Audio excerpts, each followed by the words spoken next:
નમસ્કાર દર્શક મિત્રો. આજકાલ સ્કૂલોના અભ્યાસક્રમમાં પણ બાળકો ઉપર તણાવ વધતો જાય છે અને એની અસર નીચે બાળકો કાં તો માનસિક રોગનો શિકાર બને છે, ચીડિયા થઈ જાય છે અથવા આપઘાત કરવાના અંતિમ પગલા સુધી પણ જાય છે. અને એને અનુસંધાને સરકારે દરેક સ્કૂલમાં કાઉન્સેલર, એટલે કે વિદ્યાર્થી ઉપર અમુક વિદ્યાર્થીઓ દીઠ એક એવી વ્યક્તિ કે જે એની માનસિક પરિસ્થિતિથી માંડીને બધું ધ્યાન રાખે અને એને સલાહ આપે. તો એનું ફંક્શન શું છે અને કાઉન્સેલર કેમ જરૂરી છે એ અંગેની વાત કરીશું. આજે આપણે આ ક્ષેત્રે સુરતમાં જેમનું નામ જાણીતું છે એવા કાઉન્સેલર, થિંકર અને આપણી ભારતીય જે ફિલોસોફી છે, ખાસ કરીને ગીતા અને સંલગ્ન બાબતોના ઊંડા અભ્યાસી એવા રશ્મિબેન સાથે આપણે વાત કરીશું. જઈએ સીધા રશ્મિબેન પાસે.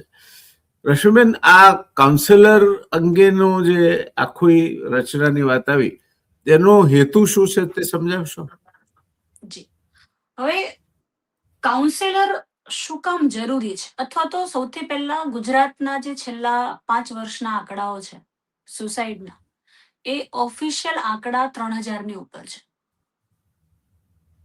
એક સમય હતો કે જ્યારે માણસ બેઝ પર કામ કરતો, રોટી કપડા ઓર મકાન. હવે આજે જ્યારે એ પ્રશ્ન આવે કે આવું બધું તો પહેલા નહોતું, બહુ સીધી રીતે વાલીઓને કે બેઠા કોઈ પણ વડીલને આ થાય છે કે આવું બધું પેલા ક્યાં હતું, પેલા ક્યાં જરૂર પડતી હતી. આયરની ત્યાં છે કે જે સિનિયર શિક્ષકો છે એ લોકોને પણ એવું લાગે છે કે કાઉન્સેલરની શી જરૂર, અમે તો છીએ જ ને, અમે વર્ષોથી વાત કરીએ જ છીએ ને, અમે છોકરા સાચવીએ જ છીએ ને. પણ અહીંયા મારે એ બધાને બહુ જ આદરપૂર્વક આ કહેવું છે કે, અને ઈરાદો બિલકુલ એવું નથી કે એમનું માન ભંગ થાય, પણ પહેલા એક બેઝ પૂરું થાય. રોટી કપડા ઓર મકાન, આવી જે 3 જરૂરિયાતો હોય, આ જરૂરિયાતો પણ માણસ જીવતો, એની સાથે કામ કરતો. અને એ સમયે બહુ બધી વસ્તુઓ જુદી હતી. સમય હંમેશા બદલાતો રહે છે. આજે જેટલી ભાગદોડ છે, આજે જેટલા એક્સપોઝર છે એમની સામે, દરેકના હાથમાં ફોન છે, હાથમાં સ્માર્ટફોન છે, એટલે એમની પાસે અહીંયા બેઠા બેઠા એમને આખી દુનિયાના ચિત્ર વિચિત્ર બધું જ દેખાય છે. આ બધું જ ત્યારે નહોતું. આટલું દરેક મમ્મી ઘરની સાથે નોકરી પણ કરતી હોય એવી સ્થિતિ પહેલા નહોતી, 20 વર્ષ પહેલાની.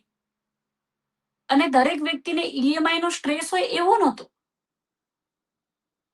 સો માણસ પોતાની જરૂરિયાતો પર હતો. આજે જરૂરિયાતોથી ઉપર વધીને એક તબક્કે જરૂરિયાતોની વ્યાખ્યા અર્થશાસ્ત્ર બહુ જ ક્લિયર કરે છે કે જરૂરિયાત એટલે શું, તો તમારી ઈચ્છા, તમારી આર્થિક અનુકૂળતા અને તમારી સામાજિક વ્યવસ્થા, આ તમારી કેપેસિટી, આ ત્રણેય જો ભેગી થતી હોય તો એ ઈચ્છા જરૂરિયાત છે. બાકી એ ઈચ્છા છે મનના તરંગો છે. હવે સ્કૂલમાં જે સરકારે આ કહ્યું છે કે દરેક શૈક્ષણિક સંસ્થાએ કમ્પલસરી, અનિવાર્યપણે મેન્ડેટરી કાઉન્સેલરની નિયુક્તિ કરવી. 100:1 આ અનુપાત આપવામાં આવ્યો છે.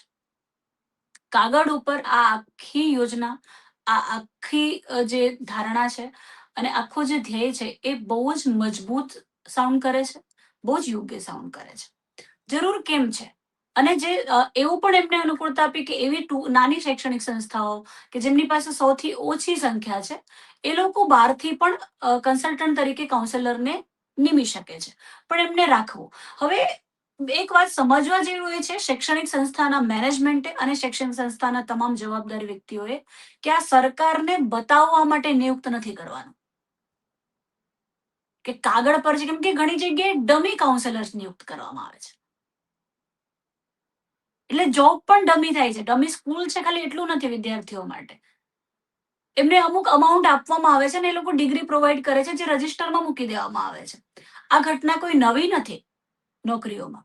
સરકારી નોકરીઓમાં બિલકુલ નવી નહોતી પહેલા પણ હવે દરેક એ વડાઓએ, એ જવાબદાર વ્યક્તિઓએ એ સમજવાની જરૂર છે કે આ માત્ર સરકાર માટે નથી. આ એના જેવું નથી કે નથી કરવાનું કે જે આપણે કરીએ છીએ હેલ્મેટ એટલે પહેરીએ કે સિગ્નલ પર કોઈ પોલીસ પકડે નહીં. એવું નથી કરવાનું. It's a need. હવે શું ફેર પડે છે? કાઉન્સેલર પાસે એક તો ગોપનીયતા જાળવવી એ કાઉન્સેલરની પ્રોફેશનલ એથિક્સ છે અને એની સૌથી પ્રાઇમ રિસ્પોન્સિબિલિટી છે. અને એ ગોપનીયતા જાળવે છે આટલું કહી દેવાથી વિદ્યાર્થી સાથે કનેક્ટિવિટી નથી આવી જતી. એક તો આ સુસાઇડના આંકડા, આ તો બહુ જ એક્સ્ટ્રીમ આવે છે ને બહાર નીકળી જાય છે ત્યારે ખબર પડે છે. અંદર ખાને એના પહેલા જે વર્ષોની પ્રોસેસ ચાલે છે, જે સ્ટ્રેસ ચાલે છે, બુલી ચાલે છે, કોઈકને ઘણી બધી વસ્તુ બાળક ઘરથી આવે છે, ત્યાંના માહોલની એની ઉપર અસર હોય છે. આ બધી વસ્તુઓમાંથી બાળકને સમજીને, કાઉન્સેલરનો રોલ છે સમજવાનો, બાળકને સમજવાનો. કાઉન્સેલર ઉપર બીજું કોઈ દબાણ નથી, એનું બીજું કોઈ રોલ પણ નથી કે સિલેબસ ચલાવવાનું છે, માર્ક્સ ચેક કરવાના છે, એના માર્ક્સ આપવાના કોઈ અધિકારો છે, એ પણ નથી કાઉન્સેલર પાસે. તમે સમજો, એટલે પછી બાળકને શા માટે કાઉન્સેલર સાથે મળતા સ્ટ્રેસ થવું જોઈએ? આચાર્ય પાસેથી એને થોડો ડર હોય, શિક્ષક પાસેથી એને ખબર છે કે બીજા પણ કામો છે, આવતીકાલે પીરિયડ પણ ચલાવવાના છે. કાઉન્સેલર સાથે બીજો કોઈ ડર જ નથી. વિદ્યાર્થીને એ એશ્યોરન્સ મળે છે કે આ મને સમજવા આવે છે અને આ મને સમજશે, એમાંથી એ મને બતાવશે કે હા આવું. અને એક વાત બહુ જ ક્લિયર છે કે જે તમામ શૈક્ષણિક સંસ્થાઓ અને શિક્ષકોના મનમાં આ એક બહુ મોટો ભ્રમ ઘૂસ્યો છે. 1+1 થઈને જ ઘૂસ્યો છે ડેફિનેટલી, એમને એમ નથી ઘૂસ્યો. પણ એમને જે એક પહોંચ્યું છે એમના સુધી કે આજના વિદ્યાર્થીઓને સાચવવા બહુ જ અઘરા છે અને એમના તોફાનો બહુ જ છે, બહુ જ નોટોરિયસ છે, બહુ જ ધમાલી છે, ખુરાફાતી છે. આ બધું જે એમના સુધી પહોંચ્યું છે એ વર્તનને કારણે જ પહોંચ્યું છે. પણ હકીકત આ બે વચ્ચેની આ છે કે દરેક બાળકને સારું વર્તવું છે. That is the fact. આટલા વર્ષોમાં આ જોયું છે કે દરેકને સારી રીતે વર્તવું તો છે જ. દરેક બાળકની અંદર ઇમોશન્સ એટલા જ ડીપ છે. દરેક બાળકને એ સમજાય છે કે નહીં, આવું કરવાથી મારા મા બાપ ખરેખર સ્ટ્રેસમાં છે. દરેક બાળકને એ છે કે નહીં, મારે ખરેખર તો સારી રીતે કરવું જ છે, પણ થતું નથી. અને આવું કરતા હું પોતાની જાતને અટકાવી શકતો નથી. જે ઘણી બધી વસ્તુઓ મારાથી થઈ જાય છે, એ થઈ જાય છે, મને સમજ પડે છે પાછળથી, પણ એ સમયે હું અટકી શકતો નથી. સો કાઉન્સેલર એ બાળકના માટેનું એક ઇન્ડિવિજ્યુઅલ સ્પેસ છે, જે એને માનસિક રીતે, સાંવેગિક રીતે, બૌદ્ધિક રીતે એને સમજે છે, એની સમસ્યાને સમજવામાં રસ લે છે. કાઉન્સેલર એક ટ્રેન્ડ લિસનર છે. જો એ વાત બી કરે છે ને, તો એમાં પણ વિદ્યાર્થીને એ જ કન્વે થાય છે કે એને આ જ બોલવું હતું, જે કાઉન્સેલર વગર કીધે સમજો. ફોર ધેટ સૌથી ફર્સ્ટ તો કે કોઈ પણ શૈક્ષણિક સંસ્થાઓએ સરકારને બતાવવા માટે આ નિયુક્ત કરવાની જરૂર નથી. ખરેખર જો એ શૈક્ષણિક સંસ્થા છે અને જો ખાલી સ્ટેજ પર ચડીને કે વિદ્યાર્થી અમારા માટે બધું છે આવું બોલવાથી ઉપર ઉઠીને ખરેખર વિદ્યાર્થી જો કેન્દ્રમાં છે, તો એમને યોગ્ય કાઉન્સેલર, યોગ્ય જવાબદારી સાથે અને કમ્પલસરી વહેલામાં વહેલી તકે અનિવાર્યપણે કાઉન્સેલરની નિયુક્તિ કરવી જોઈએ. તમે કહ્યું કે 100 વિદ્યાર્થી દીઠ એક કાઉન્સેલર જોઈએ, તો આટલા બધા કાઉન્સેલર આવશે ક્યાંથી? પહેલી વાત. બીજું કે એમને કોઈ વેતન આપવાની કે એવી કોઈ જોગવાઈ ના હોય તો એ શા માટે કામ કરે? અને ત્રીજું, શહેરો વર્સેસ ગામડા. તો ગ્રામ્ય શાળાઓમાં આ પ્રકારના કાઉન્સેલિંગ માટે માણસો સક્ષમ હોય એવા માણસો મળી રહેશે ખરા? આ બહુ જ મહત્વનો પ્રશ્ન છે. એક તો પ્રશ્ન વેતનનો હોય, તો જ્યારે સરકાર એવું કહે છે કે આ વિષયના શિક્ષકો નિયુક્ત કરવા, તો ત્યારે એમને વેતન આપવાના છે કે નહીં, આવો પ્રશ્ન ક્યારેય શૈક્ષણિક સંસ્થાઓને થયો નથી. બરાબર? કારણ કે એમને એ જરૂરિયાત પરંપરાગત રીતે સમજાય છે. કાઉન્સેલરનો કોન્સેપ્ટ કદાચ વર્બલી એ લોકો બોલી રહ્યા છે, છતાંય એમને અંદરથી સ્વીકાર્ય નથી થયો હજી સુધી, એવું મને લાગે છે. અથવા તો ક્લિયર નથી, સ્પષ્ટતા નથી. આ ખાલી બહારથી વાંચીને અને આ આંકડાઓ જોઈને એ સમય, કારણ કે અવાજ ઉપરથી આવી રહ્યો છે તો સાચું જ હશે અને બોલાઈ રહ્યો છે, એની એકચ્યુઅલ વર્થ ભીતર સ્વીકારાય નથી. જ્યારે સરકાર એવું કહે કે સંસ્થામાં, જો સંસ્થા મોટી છે તો એમાં એક ઇલેક્ટ્રિશિયન નીમવું, તો એને પગાર આપવાનો છે કે નહીં, આવો પ્રશ્ન થતો જ નથી. તો કાઉન્સેલરને ડેફિનેટલી વેતન આપવાનું જ હોય, આપવું જ જોઈએ, કારણ કે તમે એની સર્વિસ લઈ રહ્યા છો. એ કેવી રીતે એની લાઈફ રન કરશે? અને કેમ નહીં, આવો પ્રશ્ન શું કામ થવો જોઈએ? અને આ પ્રશ્ન ક્યારે નહીં થશે શૈક્ષણિક સંસ્થાને? જ્યારે એને એ સમજાશે કે જીવનમાં આનો રોલ કેટલો મહત્વનો છે, ત્યારે એમને એના વેતનની પણ વેલ્યુ સમજાશે. અને એમને સમજાશે કે એ વેતન જે છે એની સાથે એની નિસ્બતનું નથી, એની સ્કિલનું છે, એના ટાઈમનું છે. અને કાઉન્સેલરે પણ એ સમજવું. સૌથી પહેલા તો આ પણ એક વેતનવાળું, તો હું આ સ્પષ્ટ છું કે તમે જ વિચારો કે જ્યારે એવું કહે છે કે મેથ્સના શિક્ષક રાખવા, કોઈને એવો વિચાર આવે છે કે વેતનનું નથી કીધું? કાઉન્સેલર વખતે કેમ આવે એ છે? વ્યવસ્થાના ભાગરૂપે છે. જ્યારે આ 100 હા, વિદ્યાર્થી દીઠ એક કાઉન્સેલર એ અને તો અઘરું છે એ સર. કાઉન્સેલરની અવેલેબિલિટી, એમની Right. ભરતીની પ્રક્રિયા, જો વેતન આપવાનું હોય તો આ બધી બાબતો પણ વિચારણા Yes. માંગી લે છે. એટલે 100 વિદ્યાર્થી એ હાલના તબક્કે તો કોઈ પણ શૈક્ષણિક સંસ્થા માટે ડેફિનેટલી અઘરું છે. અને એમાં યોગ્ય કાઉન્સેલર રાખવા હોય તો ખરેખર વિચાર માંગી લેવો પોઈન્ટ થઈ જાય. પણ સૌથી પહેલા કે શૈક્ષણિક સંસ્થાઓ પાસે 5,000, 3,000, 8,000 વિદ્યાર્થીઓ અને એમની પાસે યોગ્ય રીતે કાઉન્સેલર છે જ નહીં. મારો તો બેઝ અહીંયા શરૂ થાય છે કે છે જ નહીં. અને તમે 100 લાવો તો શું જોઈને લાવો? ડિગ્રી જોઈને લાવો? કાઉન્સેલિંગ એ ડિગ્રી ઉપર આધારિત કામ છે જ નહીં માત્ર. ડિગ્રી જરૂરી છે કારણ કે તમે એક ફોર્મલ એજ્યુકેશનની રીતે એક મોટિવેશન મળે છે, એક પ્રેરણા મળે છે તમને, કે તમે એ ફોર્સમાં આવીને પણ સિલેબસમાંથી પસાર થાઓ છો. તમે ટેકનિકલી એ વાતને સમજો છો, એના ટર્મિનોલોજીસને સમજો છો. પણ એના પછી તો સ્કિલ, અને આ સ્કિલ શેનાથી આવશે? આ ખાલી ડિગ્રીથી ક્યારેય નહીં આવે. તો શૈક્ષણિક સંસ્થાઓએ યોગ્ય કાઉન્સેલર નિમણૂક કરવા, જે ખરેખર વિદ્યાર્થીને, એટલે આવા યોગ્ય શોધવા જઈશું ત્યારે ઓલરેડી 20 ઇન્ટરવ્યુમાંથી આપણને 1 કે 2 જ યોગ્ય લાગશે. આ બહુ જ સાચી વાત છે. જ્યારે અમે પણ ઇન્ટરવ્યુ, જો પૂરતી સંખ્યામાં યોગ્ય કાઉન્સેલરો મળતા જ નથી, તો પછી 8,000 વિદ્યાર્થીઓની સ્કૂલ હોય તો એમાં 80 નો તો સ્ટાફ પણ નથી હોતો. દર 100 એટલે 80 કાઉન્સેલર જોઈએ. એક્ઝેક્ટલી તો 80 કાઉન્સેલર નિમીને સ્કૂલ વાયબલ રહેશે ખરી? નહીં રહી શકે. એટલે આ 101 વાળા આંકડો તો એને તો એ અત્યારે તો મને અસ્થાને લાગે છે કે આ વિચાર સરકારની જગ્યાએથી બહુ ઉચિત છે. અને બીજું સર, કે હકીકતમાં 101 એવું વર્ક કરે એવું બહુ શક્યતા અત્યારે તો ઓછી જ છે. કેવી રીતે શક્ય થાય આ કામ કરવું? એટલે માત્ર ફરમાન બહાર પાડવાથી ગ્રાઉન્ડ લેવલ પર કામ થઈ જાય એવું નથી હોતું. કેટલાક ફરમાનો એટલા આઈડિયોલોજી પર આવે છે. આ વાત જાણીને હંમેશા મને હસવું આવ્યું છે કે જ્યારે કોઈ એક વાતનું ફરમાન આવે ને, કે એક પ્રપોઝલ આવે, કે એક પત્ર આવે છે, ત્યારે એવી રીતે આવે છે જ્યારે હવે શૈક્ષણિક સંસ્થામાં માત્ર આ જ કામ છે એવું નથી હોતું. ઘણા બધા કામ ઓલરેડી છે. અને એ જ્યારે ગ્રાઉન્ડ લેવલ પર જે વ્યક્તિ કામ કરે છે એને સમજાય છે. એટલે બિંગ અ કાઉન્સેલર, અને જ્યારે મેં એજ્યુકેશનલ ઇન્સ્ટિટ્યૂટ સાથે કામ કર્યું છે, તો હું ક્યારેય આવું નહીં કહું કે 101 એમને નિમી લેવા જોઈએ. એ પોસિબલ નથી. અને તો પછી શું કરે? દરરોજ એનો વિદ્યાર્થીનો લેક્ચર હોય, દરરોજ કાઉન્સેલર સાથે, તો દરેક ક્લાસમાંથી એક વિદ્યાર્થી 15-15 મિનિટ માટે રોજ બહાર નીકળશે, તો કોઈ પણ વિષયને ન્યાય મળશે ખરો?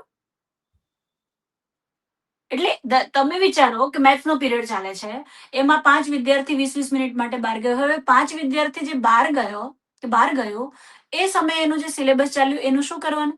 શિક્ષકે ભણાવવાનું કે નહીં ભણાવવાનું? નહીં ભણાવે તો પછી એ ગાડી તો ચાલ્યા જ કરશે. એક્ઝેક્ટલી. એટલે આ મને બહુ વધારે અત્યારે ફિઝિબલ લાગતું નથી. અને મને એની હકીકતમાં એની બહુ જરૂર લાગતી નથી. કેમ કે મેં જે કામ કર્યું ત્યારે બી 5,000 વિદ્યાર્થીઓ ત્યાં હતા. એમણે ફૂલ ટાઈમ કાઉન્સેલરની નિમણૂક કરી હતી, અને અમે ખૂબ સારું પરિણામ એ સંસ્થામાં જોયું. પણ પ્રશ્ન એ છે કે કાઉન્સેલરની યોગ્યતા શું? હું તો પહેલા એ કહું છું કે દરેક શૈક્ષણિક, અને મારી આ બહુ જ હમ્બલ રિક્વેસ્ટ છે, દરેક શૈક્ષણિક સંસ્થાઓએ, દરેક સમાજની જવાબદાર વ્યક્તિઓએ, શૈક્ષણિક સંસ્થાના ખાસ શિક્ષકો પાસે મારી રિક્વેસ્ટ છે કે એ કાઉન્સેલરને પોતાના હરીફ તરીકે નહીં, પોતાના સપોર્ટ તરીકે જોવું. કેમ કે એ કોઈ કોમ્પિટિશનમાં નથી. એને કંઈક આવતીકાલે શિક્ષકની જગ્યા કે આચાર્યની જગ્યા લેવી નથી. એટલે એ કોમ્પિટિટર નથી. એવી ઇન્સિક્યુરિટીમાં ના રહેવું. શૈક્ષણિક સંસ્થાઓએ પહેલા તો એક કાઉન્સેલર ફૂલ ટાઈમ, પણ એવો કાઉન્સેલર એની ડિગ્રી સિવાય, એની ડિગ્રી તો હોય પણ જે વ્યક્તિને વિદ્યાર્થીને સમજવાની ક્ષમતા હોય, વિદ્યાર્થીને સમજતું હોય, જે મેમરીને સમજતું હોય, વિદ્યાર્થીઓને યાદ નથી રહેતું તો એ બાબતને સમજતું હોય, એકેડેમિક રીતે સ્ટ્રોંગ હોય, જે પોતે પોતાના વિષયમાં પણ કાબેલ હોય, નોટ ઓનલી ડિગ્રી, પણ એના સિવાય એને બીજા વિષયની પણ વેલ્યુ એને સમજાય હોય, અને એવું એ જ કાઉન્સેલરને સમજાયું હશે જે પોતે પોતાની વિદ્યાર્થી અવસ્થાથી સીકર લર્નર રહ્યું હશે, જેને પોતાની ઉપર કામ કર્યું હશે. હવે હું જે આ વાત કરું છું, આ રીતે જ્યારે શૈક્ષણિક સંસ્થા શોધશે તો ડેફિનેટલી એમને 20 ઇન્ટરવ્યુમાંથી માંડ એક વ્યક્તિ જ એમને યોગ્ય મળી શકશે. તો એ યોગ્યને તમે ઉત્તમ રીતે ટ્રીટ કરો, તમે એમને રિવોર્ડ બી બેસ્ટ આપો, તો આવી જે વ્યક્તિ છે એ પોતે જ પોતાના કામને પ્રામાણિક હોય છે. કેમ કે આ કાઉન્સેલરને કેવું છે કે હવે કાઉન્સેલરના રોલને કોઈ આજ દિન સુધી મેથ્સનું સિલેબસ આવે છે, ગુજરાતીનું સિલેબસ આવે છે, ઉપરથી આવે છે, બધે કોમન ચાલે છે.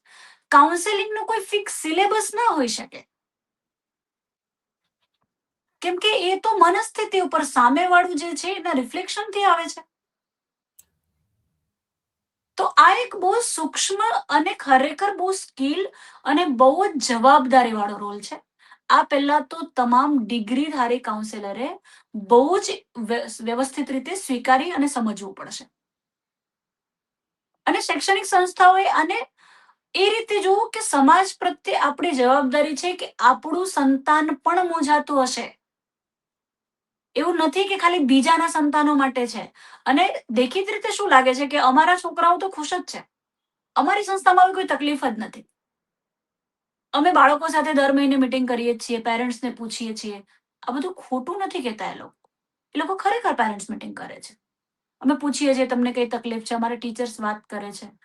પણ આ એવું છે કે મા બાપ તો હંમેશા બાળકને સમજાવતા જ હોય છે, સારું જ સમજાવતા હોય છે.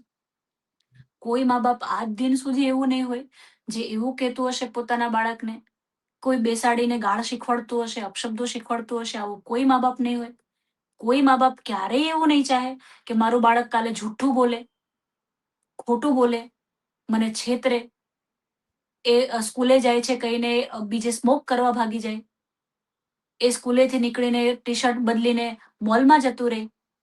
કોઈ મા બાપ, આઈ ડોન્ટ થિંક કે એક પણ મા બાપ એવું ઈચ્છે છે કે મારો છોકરો કાલે કોઈને હેરાન કરે, મારી છોકરી કાલે મારાથી બધું જ છુપાવતી હોય, મારી છોકરીને અચાનક મને ખબર પડે તો હું જાણતી જ નથી કે જાણતો જ નથી. આવું કોઈ મા બાપ નથી ચાહતું, પણ છતાં આવી ઘટનાઓ બની જાય છે ને. તો પણ રશ્મિબેન, આપે જે કઈ ચર્ચા કરી કાઉન્સેલરની, એનું જે મારી એક સામાન્ય માણસ તરીકે સમજ છે, એનો જે રોલ છે એ સર્કસમાં જોકર છે એના રોલ જેવો રોલ હોય છે. એને બધું આવડવું જોઈએ, થોડું થોડું. એને ઝૂલા આવડવા જોઈએ, એને સાયકલ આવડવી જોઈએ, એને જોક કહેતા આવડવું જોઈએ, એને પ્રહસન કરતા. આ વાત શક્ય દેખાય છે ખરી? સરકારે તો બહાર પાડી દીધું બાળકોમાં સ્ટ્રેસ છે એટલે એના ઉપાય તરીકે કાઉન્સેલિંગ આપણે કરીએ, અને બાળકો એ બાને હમણાં જ એક સ્કૂલની બાળકી આપઘાત નહીં, હાર્ટ એટેક આવવાથી ગુજરી ગઈ, એવા સમાચાર હતા. એટલે આ કાઉન્સેલરના આવવાથી એક વ્યવસ્થા ઊભી ચોક્કસ થશે કદાચ. જોકે હું તો એવી નથી માનતો કે વ્યવસ્થા ઊભી થઈ શકે, પણ સંખ્યા પ્રમાણે આટલી સંખ્યા દીઠ એક કાઉન્સેલર હોવો જોઈએ ને. એ આ બધી બાબતો સરકારે ત્યાં ગાંધીનગરમાં બેઠા બેઠા નક્કી કરી છે. એક્ઝેક્ટલી, હા, બિલકુલ. એ વાસ્તવિક રીતે બહુ મુશ્કેલ છે, નથી. એનું એ તો અનુકરણ કરવું મુશ્કેલ છે. યસ એ પોસિબલ જ નથી લાગતું. અને કેવી રીતે હોય? 1000 પ્રશ્નો તમારે જોવા પડે, તમારે ગ્રાઉન્ડ પર ઊભું રહેવું પડે, તમે ક્લાસમાં આવો, તમે જો સિલેબસ ચલાવો તો તમારા ક્લાસમાંથી 5 વિદ્યાર્થી રોજ જશે, તમે ચલાવશો? નહીં ચલાવો. વિદ્યાર્થી માટે અનુકૂળ. મને તો એવું લાગે કે આ 101 વાળું જે છે, ત્યારે આ કરતી વખતે વિદ્યાર્થીઓનો એકચ્યુઅલ વિચાર કરવામાં નથી આવતો. અને તમે જે કીધું એ બહુ જ સાચું છે કે કાઉન્સેલરને બધું આવડવું જોઈએ. યસ. મેં જે કીધું કે 20 માંથી એમને માંડ 1 મળશે, એ આ જ સંદર્ભે કીધું. હવે હું તમને એકાદ કિસ્સા કહું વિદ્યાર્થીના, સ્કૂલ કાઉન્સેલર તરીકેના. એક 11મા ધોરણનો વિદ્યાર્થી ઇમરજન્સી કોલમાં મારી પાસે મોકલવામાં આવ્યો હતો. એણે સુસાઇડ અટેમ્પ્ટ કરેલો અને બીજી ત્રીજી વાર કરેલો. એ જ્યારે આવ્યો ત્યારે એની બોડી લેંગ્વેજ જોઈને ખબર પડે કે આ ઘણા દિવસોથી પોતાની સાથે સભાન નથી. નખ એના એટલા વધેલા, પછી ખબર પડી કે એને નખ ન કાપવાની બાધા લઈ લીધેલી. એ શૂઝ નહીં પહેરતો, એને બાધા લીધેલી. એ વાળ નહીં કપાવતો, એને એની પણ બાધા લીધેલી. તમે એની બાજુમાં બેસવા માટે સહજ ના થઈ શકો. 3 દિવસ 4 દિવસ રોજ 1 કલાક એ બેસતો આવીને, હું એની સાથે બેસતી.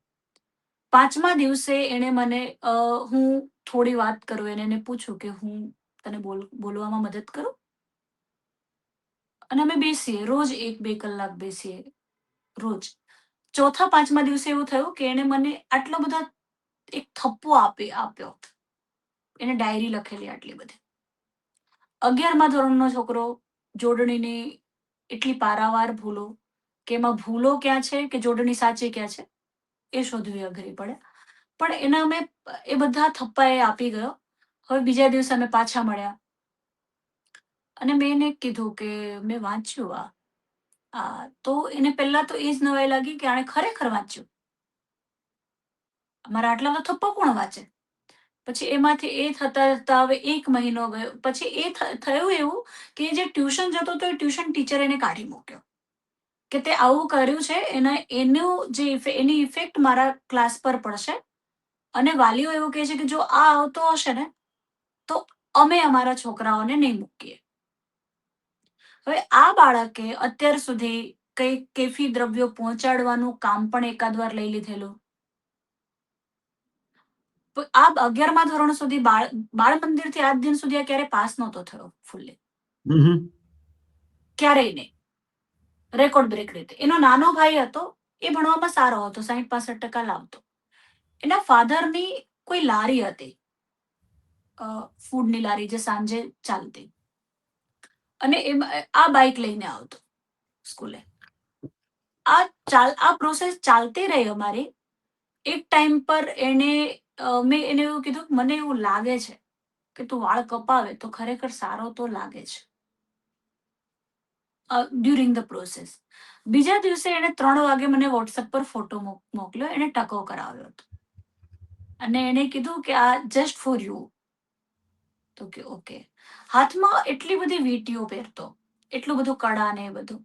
વેન આઈ વોઝ વર્કિંગ, તો વિદ્યાર્થીઓ સુધી આ કન્વે થયેલું, વિદ્યાર્થીઓ બહુ જ યોગ્ય રીતે આ રિસીવ કરેલું. કાઉન્સેલર ક્યારેય એડવાઇસ નથી આપતો, એનો એડવાઇસ આપવાનો રોલ નથી. ઓર્ડર કરવાનું તો છે જ નહીં. કયા હકથી તમે ઓર્ડર કરો? તમારી શું જગ્યા છે? Counsellor is equal to your inner voice. તો એ વળાંક આવ્યો, એ સમય બદલાયો ત્યાં, કે વિદ્યાર્થીઓ ખરેખર કોઈ પણ ઘરેણા પહેરવાનું છોડી દીધું. હવે આ છોકરાને કોઈ પૂછે જ નહીં, કોઈ કહે જ નહીં. દરેકને એવું થાય કે કહીશું ને કંઈક બીજું કરી લેશે તો રિસ્ક છે. તો અમારા ક્લાસ વચ્ચે અમારું એ હતું કે કશું કહેવાનું નહીં. એક તબક્કે જ્યારે એ લોકો સમજી જ ગયા હતા, કેમ કે જનરલ લેક્ચર બી મારા ચાલતા.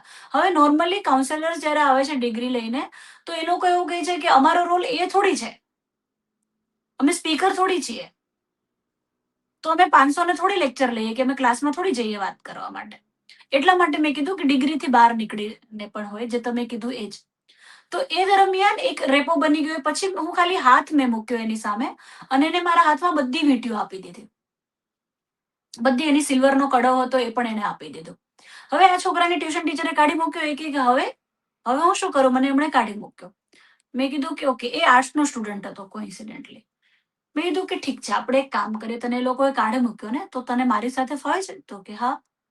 મેં કીધું કે તો હું આર્ટ્સમાં છું અને હું તને ભણાવીશ અને બીજી બધી મદદ આપણે ટીચર્સ પાસેથી લઈશું. સો મેં એમના જે વિષય શિક્ષકો હતા એમની સાથે વાત કરી કે થોડી આના માટે મદદ જોઈએ છે, આને કાઢી મૂક્યો છે અને તમે જે વિષય છોડશો એ સાયકોલોજી અને ગુજરાતી આ બધાનું હું પણ ભણાવી દઈશ એની સાથે. એ બધાએ મને બહુ જ સારી રીતે એવું કીધું કે મેડમ તમે જેમ કહો એમ, ડેફિનેટલી, કેમ નહીં કરીએ. એ છોકરો 11મા ધોરણની ફર્સ્ટ સેમેસ્ટર એક્ઝામમાં પહેલી વાર જીવનમાં પાસ થયો. નો ટ્યુશન, નથિંગ. વાળ કપાવ્યા, શૂઝ પહેરતો થયો, બાધા છોડી અને આને સ્ટેટસ પર બધે જ મૂક્યું, બધા ટીચર્સના નામ સાથે કે હું જિંદગીમાં પહેલી વાર પાસ થયો છું. 11મામાં તો પાસ થયો, 12મામાં થયો. 12મામાં જયારે પાસ આઉટ થયો એના પછી અહીંયાની બહુ જ સારી કોલેજ, બહુ જ જાણીતી કોલેજ, MTB આર્ટ્સ કોલેજમાં એને એડમિશન લીધું. હું એની સાથે પણ ગઈ હતી કે હું આવીશ, જ્યારે તારે એડમિશન લેવાનું હશે તો I will be with you. આજે એ છોકરો કોમ્પિટિટિવ એક્ઝામની તૈયારી કરે છે. આ તો એક એક્ઝામ્પલ છે. આવા ઢગલા કેસીસ જોયા કે જે છોકરાઓ શર્ટના બટન બંધ ના કરતા હોય, જેમનાથી ક્લાસમાં શિક્ષકો ત્રાહિમામ થઈ જતા હોય, એવા જ વિદ્યાર્થીઓ અમારી સુધી ડેફિનેટલી મોકલવામાં આવે. અમારી પાસે બે જ કેટેગરી આવે. એક કે જે પોતે સેલ્ફ સ્ટાર્ટર છે, પોતે પોતાના વિશે સભાન છે, એક એ, અને બીજું જેને મોકલવામાં આવે. મોકલવામાં તો આવા જ અમારી પાસે આવે. પણ આવ્યા પછી એ બાળકો આજ દિન સુધી મોટા ભાગે કોન્ટેક્ટમાં છે. વેનેવર દે અચીવ સમથિંગ, એ લોકો કહે છે કે મેડમ આજે અમને આ મળ્યું. એક તો આના કરતા બી એક એવો કેસ, સ્પેશિયલ એજ્યુકેશનનો કેસ, કે જે કેસમાં બાળકને લખવાની જોડણી સાથે એમને મેચ નથી હોતું, એમના થિંકિંગને મેચ નથી હોતું. એટલે અત્યારે એમને આ વિચાર આવી રહ્યો છે, હમણાં જ એમને આ વિચાર આવશે. એટલે ક્લાસમાં સામાન્ય ક્લાસમાં વિદ્યાર્થીઓને જલ્દી એક્સેપ્ટન્સ નથી મળતું હોતું, કારણ કે આ લોકોને મન થાય તો ચાલુ ક્લાસમાં એ લોકો આંટા પણ મારવા માંડે અને દે ડુ લાઈક ધેટ. આવો એક વિદ્યાર્થી હતો કે જે અત્યારે માસ્ટર ડિગ્રીમાંથી બહાર આવ્યો કોમ્પ્યુટર સાથે. આ છોકરાએ જ્યારે when I enter, it was my first year in school, અને મને સમજાયું કે આ કશું જુદું છે. એ લોકો 3-4 વર્ષ જનરલ પહેલા ફેલ થયા હોય એટલે આમ પણ એમનું શરીરનું કદ આકાર સામાન્ય છોકરાઓ કરતા વધારે હોય. હવે એ છોકરાને એ કનેક્શન બંધાયો કે એને એવું કહેતો થયો કે મને, હું બધા ટીચરને રિસ્પેક્ટ આપું છું, પણ આ ટીચર મને સમજે છે. એના માટે એટ ધેટ ટાઈમ કોઇન્સિડેન્ટલી અને સારું થયું કે ક્લાસરૂમમાં મને વધારે સમજવાની તક એ મળી. હું ત્યારે સંસ્કૃત પણ ભણાવતી હતી. તો એ છોકરો શિક્ષકને ઇમ્પ્રેસ કરવા માટે, કારણ કે એને લાગ્યું કે આ વ્યક્તિ મને સમજે છે, આની સામે હું મારી ઇજ્જત ના ગુમાવી શકું, તો સંસ્કૃતમાં એ સેકન્ડ હાઈએસ્ટ માર્ક લાવતો, એ ભાષાંતર બોલતો. એટલે કાઉન્સેલર, હું એક કન્વે કરવા માંગુ છું અહીંયાથી જાહેરમાં તમામ કાઉન્સેલર્સને અને શૈક્ષણિક સંસ્થાઓને, કે કાઉન્સેલર લોકોએ પહેલા તો પોતાની જાતને આના કરતા વધુ જવાબદારીથી જોવું, કારણ કે વિદ્યાર્થીના પ્રશ્નો કેવા હોય. સવાલ એ નથી, સવાલ આપે આપના જ્ઞાનથી, આપના અનુભવથી એક બે વિદ્યાર્થીઓને સુધારે. સવાલ જે આખો જે કુલ જથ્થો છે, એ જથ્થાને કઈ રીતે તમે પહોંચી વળી શકશો? સરકારનો આશય ગમે તે હોય, એટલે હું એવું માનું છું કે બાળક માટે સાચા કાઉન્સેલર તો એના મા બાપ જ બની શકે. કોઈ આઉટસાઇડ કાઉન્સેલિંગ વ્યવસ્થા એ નહીં કામ કરે, કારણ કે એનું આખું જે સંખ્યા છે એ એટલી મોટી છે કે કોઈ પણ સ્કૂલ દર 100 બાળકો દીઠ એક કાઉન્સેલર રાખે, એને પગાર આપીને નભાવે. સરકારી સ્કૂલોનું શું? દાખલા કે સરકારી પ્રાથમિક શાળાઓ છે તો એનું શું? એમાં કઈ કોણ ભરતી કરશે? આટલા બધા કાઉન્સેલરો લાવશો ક્યાંથી? એટલે સરકારને એક તુક્કો આવે અને સરકાર એ તુક્કાને સાચો ખોટો અમલમાં મૂકી દે, એનાથી પ્રશ્નનો હલ આવતો નથી. એનાથી પ્રશ્ન, સર, આ સરકારનો જે આ કાગળ છે ને 101, એ તો એ તો બસ એક વાત છે, ખાલી બેઠા તમે ઉપર બેસીને વાત કરી શકો ને એવી વાત છે. એટલે એ વાતને તો હું ક્યાંય પ્રેક્ટિકલ રીતે જોતી જ નથી.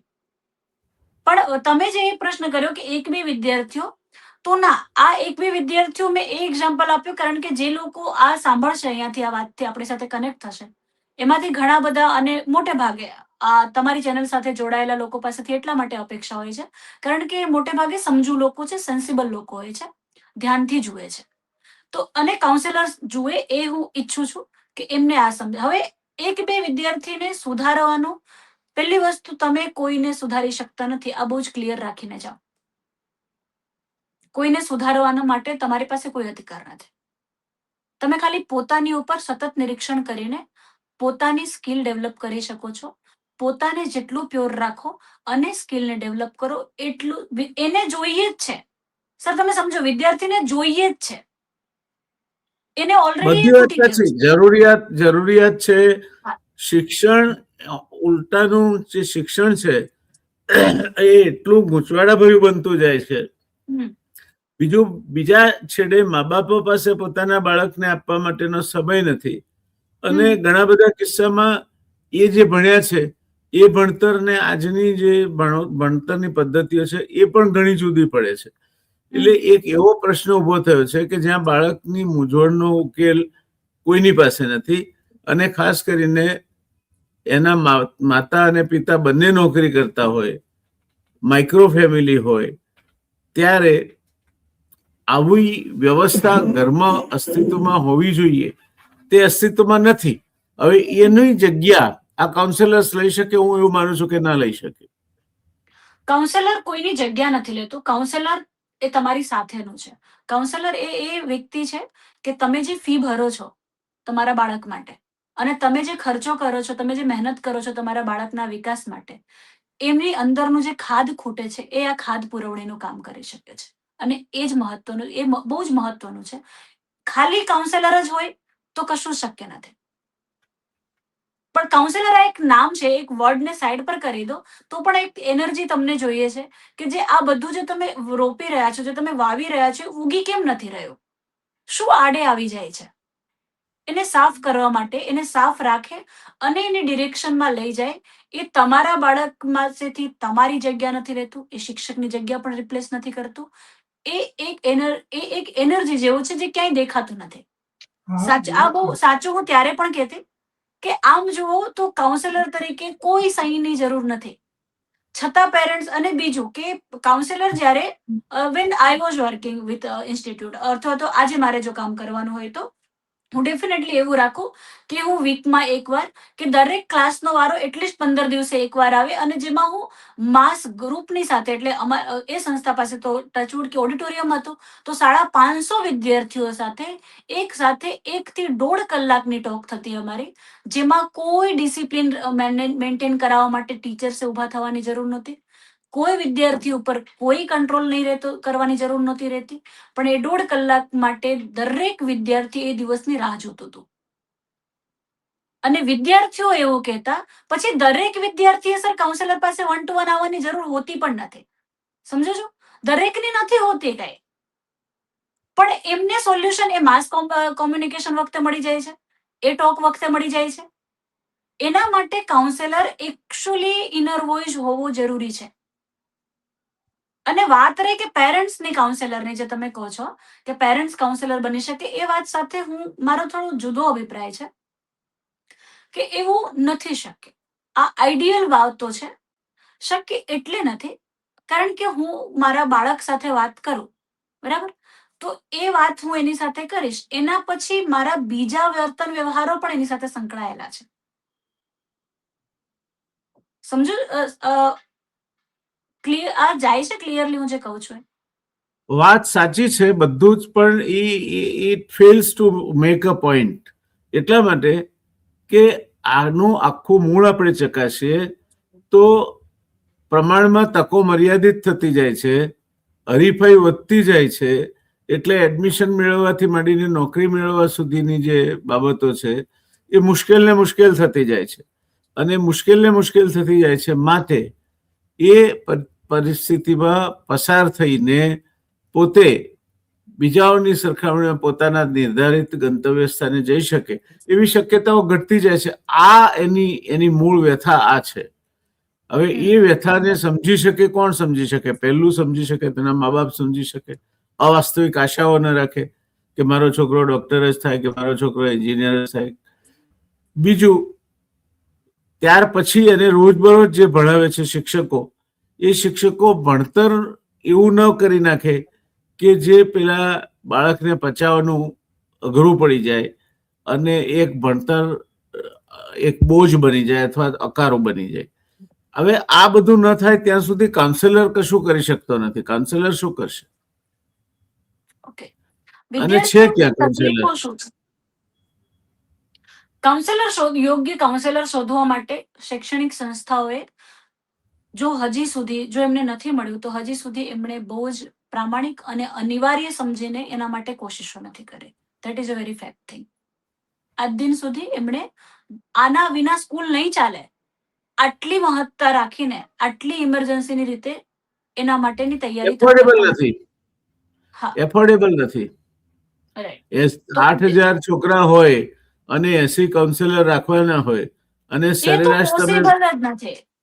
એટલે એ અફોર્ડેબલ નથી. અને જે હું તો વ્યવસ્થા એક શક્ય કાઉન્સેલરની નથી, વાત કરું છું. હું તો ફૂલ ટાઈમ એક એટલે કાઉન્સેલર. પછી 80 નથી શક્ય એટલે એકે શક્ય નથી એવું કરીને બેસી જાય છે લોકો. તમે એમને એને એટલી અશક્ય મહત્વ જ નથી લક્ષ્યાંકો લાગતી આપો છો. સર. એટલું મહત્વ એટલે કે જોયું જ નથી આજ દિન સુધી.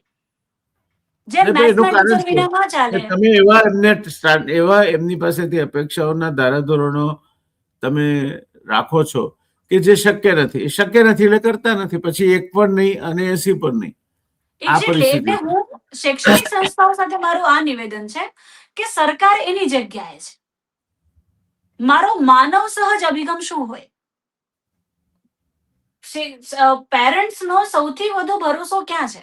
સૌથી વધુ ઇન્વેસ્ટમેન્ટ એ શેમાં કરી રહ્યા છે? બાળકના એજ્યુકેશન પર કરી રહ્યા છે. અને કોવિડમાં એ વસ્તુ બહુ સ્પષ્ટ થઈ કે વાલીઓને એ સમજાયું કે સ્કૂલ જેટલી સેફ જગ્યા બીજી કોઈ નથી લાગતી એમને.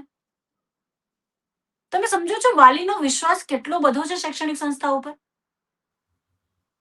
અને પેરેન્ટ્સ એટલા માટે આજે પેરેન્ટ્સ પાસેથી હું કાઉન્સેલરની અપેક્ષા એટલે નથી રાખતી કારણ કે જ્યારે ડ્યુરિંગ કન્સલ્ટિંગ કે ડ્યુરિંગ ધ પ્રોસેસ વાલીને જ્યારે એ સમજાય છે, વાલીની પાસે પોતે વાલી એટલા બધી વસ્તુઓને સપ્રેસ કરીને બેઠું છે, એ પણ માણસ છે અને કરી કેમ રહ્યું છે એને એ જોઈએ છે કે અમે જે જીવ્યા એના કરતા અમારું બાળક એ મર્યાદાઓમાં ના રહે. આ તો બહુ જ ક્લિયર છે. ઇન્ટેન્શન પર કોઈ ડાઉટ નથી. હા, પણ એ જેનો જવાબ નથી જાણતો એ પ્રશ્નનો જવાબ શોધવા નથી રહ્યો છે.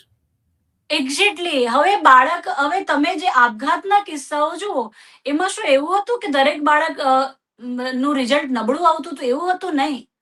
મોટા ભાગનાનું રિઝલ્ટ તેજસ્વી આવતું હતું. તો પછી સમસ્યા ક્યાં હશે? એટલા માટે કાઉન્સેલરની જવાબદારી વધારે છે. હું આ 100 પર 1 વાળી તો વાત જ નથી કરતી. એ વસ્તુ તો કઈ રીતે શક્ય બને? હું શિક્ષણમાં હોઉં, હું ટીચર હોઉં કે હું કાઉન્સેલર હોઉં, સારું થયું કે ઘણીવાર નિયતિ આપણા માટે જે રસ્તાઓ ડિઝાઇન કરતી હોય છે એ બહુ જ યોગ્ય કરતી હોય છે. જો મેં સ્કૂલમાં કામ ના કર્યું હોત, સ્કૂલ સાથે ના કર્યું હોત, શિક્ષકો સાથે ના કર્યું હોત, સ્ટાફ રૂમમાં હું ના રહી હોત, મેં મેનેજમેન્ટ સાથે કામ ના કર્યું હોત, તો હું કદાચ આટલું વાસ્તવિક રીતે સમજી ના શકત. એ બધું કર્યા પછી જ્યારે હું સ્વતંત્ર રીતે આ કામ કરું છું તો મને ખબર પડે છે કે આવી રીતે કોઈ ફરમાનો કરી દેવાથી કામ ના થાય. એ સરકાર દર વખતની માફક આ વખતે પણ ખોટા રસ્તે છે. હા, આ એક જાદતી છે. બસ અમે કહી દીધું એટલે અમે બહુ કન્સર્ન એવું નથી હોતું. તમે તમામ એંગલ જુઓ, એની વચ્ચે કેમ કામ થાય એ જુઓ અને એની માટેની વિચારણા કરો તો થાય. એના માટે ગ્રાઉન્ડ પર રહેવું પડે. બેઠા એસી ચેમ્બરમાં બેસીને 5 દિવસમાં કે 1 દિવસમાં ચર્ચા કરીને કાગળ જાહેર પડે એવું ના હોય. અને આયરની એ છે કે જ્યારે પણ આવો કોઈ પરિસંવાદ હોય, આવું કોઈ બેઠક હોય તો ત્યારે તમામ લોકો એ રીતે સૂચનો આપે છે, તમામ વિદ્વાનો, સો કોલ્ડ વિદ્વાનો, કે જાણે હવે સ્કૂલ 365 દિવસ 8 પીરિયડ ખાલી આના માટે જ ચાલવાની છે. તો એ દિવસે આપણે એ રીતે વિચારી છે જીવનમાં આ જ કામ કરીશું ખાલી. હોલની બહાર નીકળીએ પછી બધાને પોતપોતાના કામો છે. એટલે આ હકીકત સાથે જોડાઈને જમીની રીતે જુએ તો સમજાય કે આ જે કાઉન્સેલર છે એ પેરેન્ટ્સ માટે ઘણા બધા પેરેન્ટ્સ એવું કહી ગયા હોય, એમના મેસેજીસ, એમના લેટર્સ, એમના કોલ્સ મળ્યા છે કે મેડમ આ તમારા હોવાથી અમારી પોતાની અંગત ઘણી બધી વસ્તુઓ મને સમજાઈ ગઈ. અને આ સખત કોન્ફિડેન્શિયલ કામ છે, સખત સ્કિલફુલ કામ છે, સખત મેન્ટલી અવેરનેસનું કામ છે. આ કોઈ ટાઈમ સાથે પતતું નથી. રાતના 12 વાગે સ્ટુડન્ટ જો કોલ કરે, દરેક વિદ્યાર્થી સાથે મારું આ હતું કે મારો નંબર તમારી પાસે છે, તમારે મને કોલ કરવાનો નથી, પણ હા જો તમે મને કોલ કરશો તો એ સમયે હું એવું માનીશ કે તમને મારી જ જરૂર છે. એક પણ વિદ્યાર્થી એમને એમ કોલ કરતું નથી. પણ ઘણી વાર એવું થયું છે કે રાતના 11 વાગે કોલ આવ્યા હોય ને 11 થી 1 હું વિદ્યાર્થી સાથે કોલ પર રહ્યો, જેમના મા બાપને નથી ખબર, શિક્ષકોને નથી ખબર. સો સરકારની જે આ વાતો છે ને, એટલે આવા બહુ બધા ફરમાનો આવે છે, એટલા બધા કાગળ આવે છે સ્કૂલ્સ ઉપર કાર્યક્રમોની કે એમાં તો વિદ્યાર્થી જાણે ભાડુતી શ્રોતા હોય ને એવી હાલત કરી દેવામાં આવે છે. આવું શું કામ? એટલે આવા તો ઘણા પ્રશ્નો છે કે જે મને હંમેશા એવું લાગતું કે આટલા બધા પ્રોગ્રામ આ ખરેખર રિલેટિવ છે કે બસ ત્યાંથી આવ્યું છે એટલે આ કરવું શૈક્ષણિક સંસ્થાની ફરજ છે. એટલે આ બધામાં મરો કોનો થાય? વિદ્યાર્થી અને શિક્ષક બંનેનો. શિક્ષકો પણ પીસાય છે, એ કહી નથી શકતા, કે છે તો પણ સોલ્યુશન શું કોણ આપશે? વિદ્યાર્થીએ બેસવાનું પરાણે, એમને કોઈ રસ રુચિ એમાં ના હોય, ડેફિનેટલી ના હોય. એમ કેવી રીતે રેન્ડમ કોઈ પણ જગ્યાએ તમે આપણને બેસાડી દે કોઈ સાંભળવા માટે તો રસ હોય? સો આવા ઘણા ફરમાનો છે કે જે વાસ્તવિક રીતે ક્યાંય વાસ્તવિક નથી લાગતા. જી, એટલે સમાપનમાં એમ કહી શકાય દર્શક મિત્રો કે સરકારે આ એક ફતવો બહાર પાડ્યો છે કે શાળામાં દર 100 વિદ્યાર્થી દીઠ એક કાઉન્સેલર, એક સલાહકાર નીમવો. એનું કામ એ રહે કે તમારા બાળકની મનોવ્યથાઓ એ સાંભળે અને એના મનમાં તણાવ પેદા કરનાર જે બાબતો હોય એ અંગે સાચી દિશામાં એને માર્ગદર્શન આપી અને જેમ કુકરમાં સ્ટીમ રિલીઝ વાલ્વ હોય છે કે સીટી વગાડે અને કુકરનું વરાળનું જે પ્રેશર છે ઓછું થઈ જાય, વરાળ નીકળી જાય, એમ સ્ટીમ રિલીઝના વાલ્વ તરીકે કામ કરવું. આ સરકારે સમજ્યા વગર એની વાસ્તવિકતામાં શું અસર થશે, આટલા બધા કાઉન્સિલર આવશે ક્યાંથી? આવશે તો સ્કૂલો પર બોજો પડશે, એના ચૂકવણી કોણ કરશે? કશું જ વિચાર્યા વગર માત્ર એર કન્ડિશન કેબિનમાં બેસીને આ નિર્ણય લેવાયો હોય એ લાગે છે ને. આપણા ત્યાં બાળકોના શિક્ષણ સાથે હંમેશા અખતરા થતા રહ્યા છે.